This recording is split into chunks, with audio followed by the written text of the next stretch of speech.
Welcome to What's Your Hair Story, a digital media series exploring the hair stories of Black women. Today, we are sitting with Judy, host of the Therawake podcast, who's also a fellow drama therapist. And so today we're going to be talking just a little bit about her hair story, and kind of how she's journeyed throughout her life with her relationship with her hair. And so, Wonderful. welcome, Judy. Thank you so much, Elena. It's lovely to see you again. It's been a few years, I think. Yeah, a few Um, years. yeah. So it's lovely to be here to talk about something really important, which is Afro hair, black hair. And Yeah. obviously I'm across the pond. I'm in the UK, so I'm at the European end. And I just think it's fascinating how the conversations can be very similar when it comes to the Black African diaspora around hair, Hmm. around the corporate world, Hmm. even the therapeutic world, and how Hmm. we show up and what it actually means, the statement and the identity of the hair that we bring.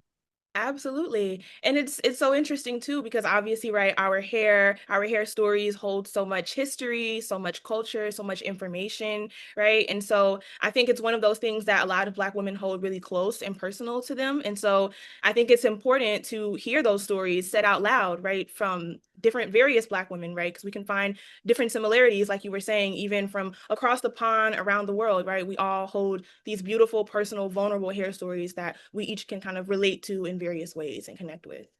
Yeah, Yeah. yeah. So I starting off, before we kind of dive into the questions, I would love for you to just share a little bit about your work and where you come from, and just about more, maybe a little bit about your professional identity and who you are, just so that we can kind of get a feel for Judy. Yeah. A really interesting question. I'll start off with responding to your questions as I've heard it. My name's Judy Harrison, and I'm the director and founder of Therawake, which is a therapeutic and development company. So, I deliver drama therapy, EMDR therapy, and I also am a clinical supervisor, I'm a trainer, and I like to use creativity in my work. And I work with all different intersections of individuals. As a Black woman, obviously, my passion is for Black women to really thrive in an environment where, when we look at the media, we are not necessarily showcased as being beautiful.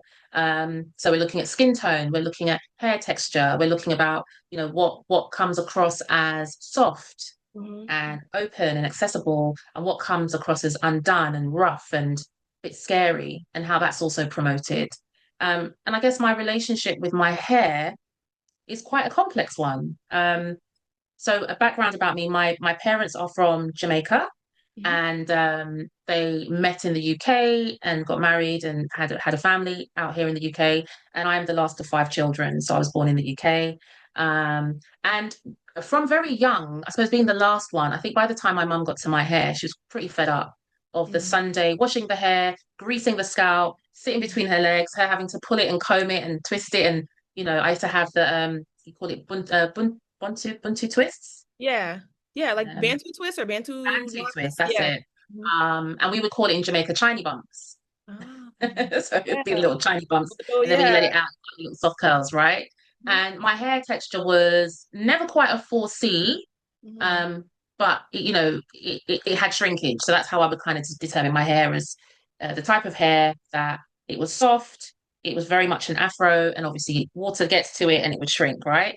But my hair just didn't seem like my sister's hair. So it shrunk, but then it didn't shrink sometimes. It was a bit in between.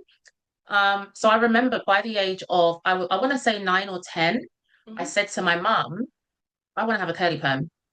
And the Mhm. curly perm was like a very old people's hairstyle. So she was like, why do you want a curly perm? But she had a curly perm. One of my sisters had a curly perm. My aunt had a curly perm. And I was just like, I'm fed up of doing this Sunday ritual. I just want to get up and go. And I knew that when I would look at them, they would just rub some gel in their hair, maybe slick it back, and then they were off. Mhm. Whereas when my hair was in its natural state, it was just too much of a process to camera, to comb it, it was too much. So I had curly perm, or Mhm. you would say Jerry curls in the Yeah. US, right? So when I got to high school, secondary school, I got the teasing because that was the thing. So I remember that I was like, okay, I'm getting teased about my hair. So they would kind of say drip, drip, drip, because it was always like full of gel, so it was very sticky.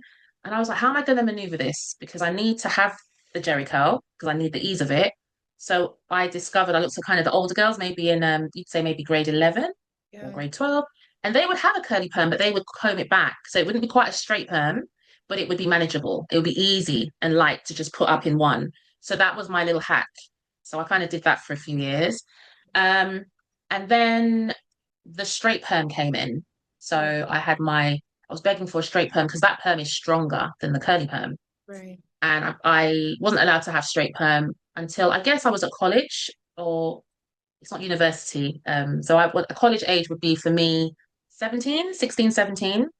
So I had a job, took my first pay, went and got myself a straight perm, and I loved it because it was very straight and manageable and it moved and I could straighten it more and I could tong it and curl it and have ringlets in it and all of that.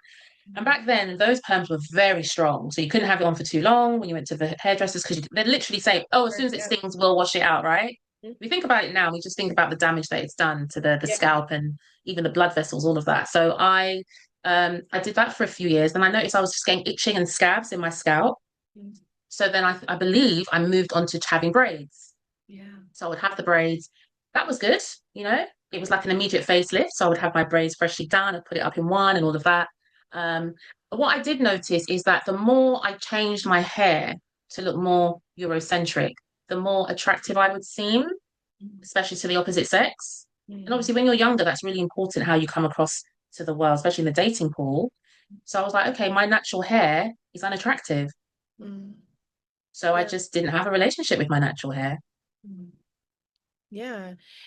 And I think too, you're pointing out something that is very important, right? Like when we're reflecting on our times growing up, right? We receive a lot of messages about beauty and about hair and what does it mean to be beautiful, right? We receive all these messages, whether it's through other people, whether it's through media, whether it's through TV shows, books, right? But from when we're born, we're receiving messages about what beauty should be and what beauty should look like, right? Which we then internalize and then adapt, right? We change our hair to kind of be more Eurocentric, or we try these different hairstyles that will make us assimilate or allow us to assimilate more, right, into this like standard of beauty, right, that Right. we want to fit into. And Yeah. so I think what you're saying is really important. And it sounds like you went through a lot of different phases, right, with your Mhm. hair, but none of which you felt really connected to in terms of like with your natural hair, right? Absolutely. Yeah.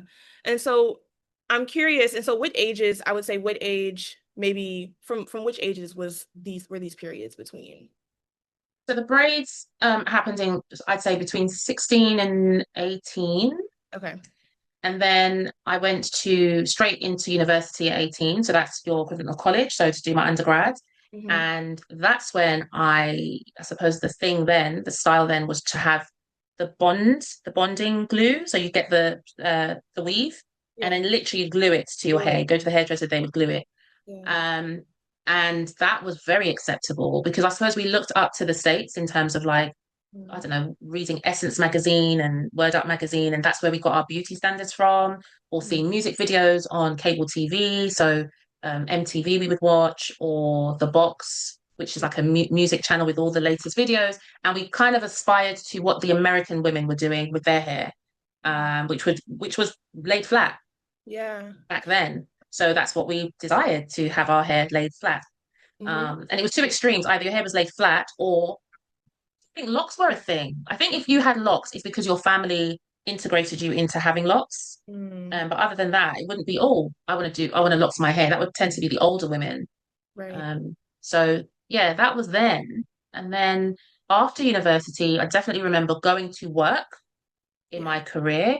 Um, the straight hair was acceptable. So Hmm. whatever that looked like, whether it was my hair permed or whether it was permed with the extension, so the glued tracks in my hair to be flat, so it's laid down. Yeah. And it's interesting too because like hearing you talk about how, in the UK you all were looking at the American women and their standards of beauty within America, right? The black women were looking at the Eurocentric beauty standards, right? The white women who were wearing their hair straight. Right. That was like the standard of beauty that a lot of black women, especially myself included, right? We were trying to achieve that. And so it's interesting how like even in another country, right, this there was still a standard that many black women were looking to, whether it was in the US, whether it was in the UK, we were all looking at the same standard. And I think that speaks to how strong the messages that we were internalizing were, that it was, Absolutely. teaching so many Black women around the world, right, that, you know, our natural hair shouldn't be worn out and we shouldn't Yeah. find it beautiful or attractive. And one thing you also said too was speaking about how, you know, feeling attractive, right, and like feeling desired, right? You felt the most desired when your hair was straight. Yeah. And And um, long. It had to have length yeah, and it had to be the straight. length. Hmm. Yeah. Yeah. Yeah. And so I'm curious for you, Judy, has there been any point now, or have you found any point in time where you've reconnected with your hair, with your natural hair, or have you felt reconnected at any point? Oh yeah. Yeah. It took a while. Yeah. But my first encounter, I would say, was when I went to Gambia. Hmm. And so we're talking now from if I'm doing it in timelines, Hmm. let's say I came out of university at 21. Hmm. So I was doing the whole straight Eurocentric and, adding, so this was the change. So this was the transition. So you'd have the tracks that were straight and long, and then you would have the tracks that were curly. So it was a European or a yaki curly hair. And that would Hmm. be seen as like, it's not quite an afro, it's not quite, it's somewhere in between. Yeah. So I kind of went through that phase. And then I went to Gambia, I want to say when I was in my early 30s, maybe 30, was it? Yeah, maybe 31, 32, something like that. And that was a whole life-changing experience for me. It's like as soon as I came off the plane, I felt at home. There was something there, even though I used to travel to Jamaica all the time, my family's there, but coming to Gambia was a different sensation. It felt very spiritual. I felt very held. Um, and I learned a lot about, yeah, the barbaric slave trade and the people in Gambia. It's called the island or the country of smiles. They're such happy people. Yeah. And then I looked at it and I said, well, I can see where when you're too happy and you're not guarded, that's Yeah. when you get Yeah. terrorized, right? Yeah. So I was so moved by the history, the feeling, the sensation. I literally came back and I went to have the big chop. So I had my hair chopped Wow. to like a number one. So Yeah. I didn't tell anyone, didn't tell my mom, didn't tell anyone. I just went, had the big chop. I remember I was in a relationship at the time, and that was like, whoa, what are you doing? We've got the Yeah. same hair. I can imagine. But Yeah. I just said no. I felt like I needed to feel my scalp. And Yeah. that was a real big thing for me was that I never really had a relationship. It wasn't my hair, it was my scalp. Yeah. I didn't, unless I was washing my hair, and even then I would go to the hairdressers and they would deal with it. But I wouldn't really get involved in my scalp, and I would definitely not let anybody touch my scalp. You touch my Hmm. hair, but intimately, you don't get too deep into the scalp. So there's something, even if I went for like body massages and they'd say, oh, do you want me to give you an Indian head massage? No, don't touch my hair. Hmm. So there was something about that disconnect, right? Yeah. And then when I cut my hair, I saw my face for the first time. I saw my features. I saw my cheekbones. I Yeah. looked completely different. Yeah. And I think my family found it. I don't know. Maybe they thought I was having a crisis. It's funny how hair can make people think the world think. I think she's doing a Britney Yeah. Spears. I think she's Yeah. lost it. Yeah. Yep. Yep. Yeah, they thought I They lost it. But associate then like you cutting your hair with like, oh, she's going through something or she's having a yes, crisis or you know, it's always an association of like something bad has happened. Like, bad. Absolutely. I was having an awakening. I yeah. was loving on myself. I was like, I'm going to start again. I'm going Yeah. to massage my scalp. I'm going to use natural products. I'm really going to harness this new growth. Hmm. So it was a real sense of like it was a whole body experience, just cutting the hair. And my hair grew back, it grew back thicker, but it grew back a different texture. Mm. So my hair, interestingly, it almost like became the hair that I desired when I was younger. Mm. So like my hair now, it's very versatile. So I put products in, I can get it straight. I don't have any shrinkage, so I wash my hair doesn't shrink. To get actual curls, I have to do twists in it and leave it overnight and then take it out. Um, what else can I say about that? I went backwards and forwards with braids, but my braids would look different. So I'd Hmm. have more kinky braids, braids that more represented my hair texture. Hmm. And then I realized the damage that the braids were doing to my scalp. So I discovered that I was getting alopecia, across my hairline and in bits of my hair. And I was like, oh, this needs to stop. I just need to just let my hair be free.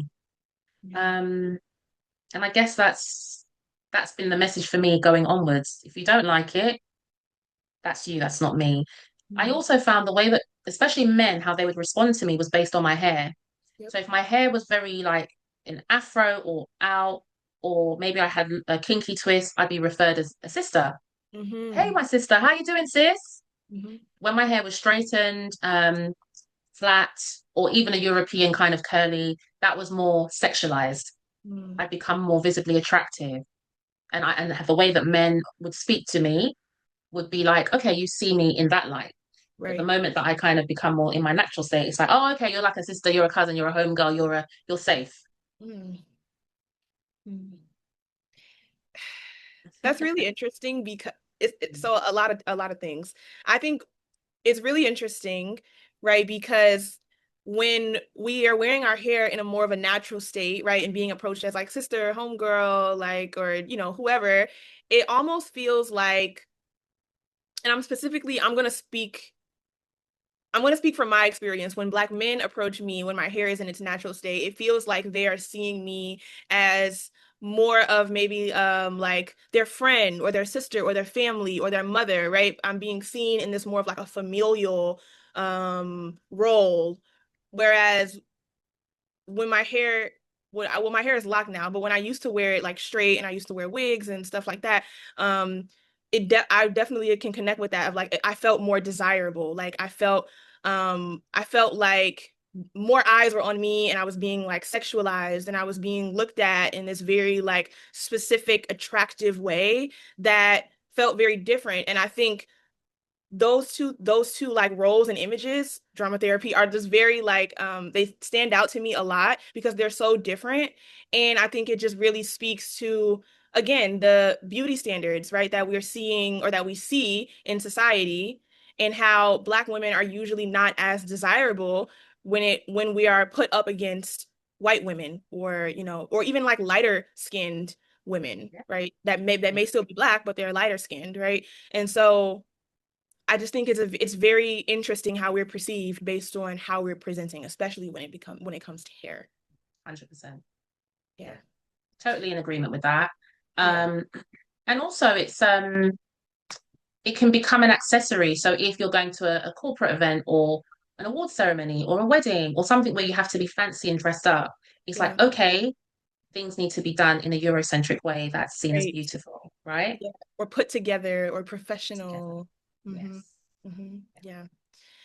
And so in hearing you talk about how you had this moment where you cut off all your hair, and it sounds like you felt really connected with yourself and you were able to really like see yourself wholly and fully and truly, which is such a beautiful, beautiful experience. And It was, I'm yeah. curious for you, so I have been exploring this term of hair autonomy and what that means to many different Black women, because I think it can mean different things depending on who you ask. And so I'm Mhm. curious for you, before we end for this hour, what does hair autonomy mean to you? What does it mean for you to possess hair autonomy? Yeah. I think it's a becoming. I think it's a process to get to the autonomy. And I think once you arrive, Yeah. it's a sense of freedom Mhm. to do whatever I want to do with my hair. And I don't have to commit to anything for anyone but me. Mhm. So at the start of the pandemic, because I used to just work face to face, which I loved and I still do, and now I work hybrid. So when I was behind a screen and the George Floyd tragedy happened, it really ricocheted across Europe. And in particular in London, where I was based at the time, I went out on marches, Black Lives Matters, like it really impacted us. And I never watched it. I said, I refuse to sit down and watch a man being murdered. I'm not doing it, but I knew it was happening. Um, and obviously, there were other tragedies that were happening around that time as well. And I just remember that in my clinic, where I had non-Black clients, I would have a disclaimer, which I never had before. And my disclaimer was, my name's Judy. I'm your therapist. I'm your clinical supervisor. And we're just going to get this out of the way. I will present with my hair different ways. I'm the same person, but I change my hair frequently. And I think it's really important for me to tell you that because I do not want my hair to be the topic of discussion every time the Zoom or whatever platform, every time it opens. Oh, your hair, yeah, it's going to be like that. So respectfully get over it. Mm. Yeah. And that felt so freeing because yeah, it was the pandemic. Remember, we had to all the hairdressers were closed, right? So we had to be quite creative. YouTube was our friend, and we're just trying to make it all work and the rest of it. So I got very experimental with my hair, but I just didn't want that extra hassle of having to go through the whole, oh, your hair, your hair, your hair. That empowered my autonomy because when we Mm. came out of that, I Yeah. felt like actually I don't need to justify my hair. If I'm going into different places of work, because I'm contracted to be all over the place, different client groups, I'm just going to go as me. And if I want to rock up with my afro, I am. If I'm going to rock up with my hair twisted like today, I am. If I'm going to put a wig on, I am. Without, just like I'm going to wear a white blouse or a pink one. That would Yeah. be me and my hair. There's no, oh, my client group is this, so I'm going to have to do that. That just went. And for Mm. me, that's the epitome of where the hair autonomy started and continues today. That's such a beautiful story. Thank you for sharing that. I think there is something really like powerful, empowering to take control of it because I think usually from my experience, like when I change my hair, I just like won't say anything and just will like show up with a different hairstyle and just kind of allow it to just be, if people say something they do, if they don't, they don't. But I think there's something really empowering about taking control of that and being like, look, this is how I'm gonna show up. Like, I don't want it to be a big thing, but I'm just letting you know this is how it's gonna be. Like there's something like really beautiful about that. And I admire your willingness to just like tackle it head on, right? And just kind of like preface it. Um, and so yeah, I think that is a beautiful like beginning of like taking control of our I guess this our stories and how we're showing up and like standing bold and fearless in that, Yeah. right? That is a beautiful part of the autonomy, right? And I also agree with you too about there's a freedom, a sense of freedom when it comes to hair autonomy and being able to kind of just navigate and switch up your hairstyle however you choose, whenever you choose, and being bold in that. I think that's such a beautiful example of hair autonomy. Oh, Yeah. thank you. So hopefully I've answered that question. Yeah, no, it was beautiful. Thank you for sharing that. And one more thing before we close out. I'm curious if you had to give any advice to the younger generations of Black women about their hair and their experiences, growing up and connecting with their hair, like what would you say? I would say be creative, be bold, um, and do not allow anybody to make you feel ashamed of what is naturally growing out of your scalp. Yeah. And I'm talking about even members of our own Black community. I'm talking about aunties that can say inappropriate things to shrink Mhm. the younger generation. I'm like, oh, you're doing your hair like that? That looks unkempt or whatever. And even men. Sometimes men can try and control and almost like dim that autonomy. Are you going to go out with your hair like that? Or you've got a headscarf on. What does that mean? Or you've got a bonnet on. Yes, I do. Mhm. So this is me. This is the package. Just like if somebody comes with a package of children or a child, it's you and you come as a package. This is a Black woman and my hair is part of the package, however it presents itself. Mhm. That's what I would tell my younger self, and that's what I would tell the little girls and the younger girls and the younger women. And I like to think that I am an example to women that they can come and speak to me, especially in therapy or as friends, or many of my friends have got children and daughters, and they come to me, auntie, auntie, and we can have those conversations about hair and confidence. Yeah. It's important to just Yeah. continue to love upon ourselves and love upon our hair and love upon our skin and not just slap the cocoa butter on, but to really massage our beautiful melanated skin and to take our time with our hair. I know sometimes we've got different textures hair and it can be quite rigorous, but what would happen if we just spoke love into our locks?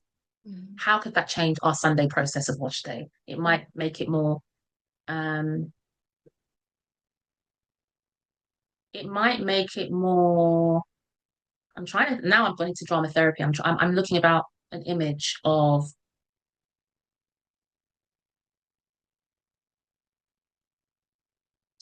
it's this, isn't it? It's this. Mhm. It's like a robe. It's something that you add Yeah. that's very soft against the skin, but it's beautiful. It's Mhm. not rough. It's so delicate. It's so light. It doesn't have to be heavy. It doesn't Yeah. have to be a duffel coat. It's just the lightness of it. Your Mhm. relationship with your hair should be light. Absolutely. And even this Mm. motion too that you just did reminds me almost of like a hug. And I think Oh that's yeah. ooh, what Yeah, it yeah. feels like. Like it should feel Mm. like love that we're giving to ourselves. Mm. And so I think thank you for sharing that because I think it's such a beautiful message to continue to pass down to the younger generations. It's like your hair is beautiful and take good care of it. And don't allow these messages that we receive from society, from others, from whomever to get to you about the love and the care that you possess over your hair. Yeah. Absolutely. Yeah. Yeah. So Thank thank you. you. That. Yeah. Thank you for being here. Thank you for taking the time to talk with me about your hair story. I know that, these are really vulnerable personal conversations that we're having about our relationships to our hair. And so I appreciate you for taking the time to share this with me and also share it with everyone else who's Sure. willing to listen. Because I think it's important and it's something that's not always really talked about so openly, I think. Absolutely. Yeah. Oh, well, thank you. Thank you so much.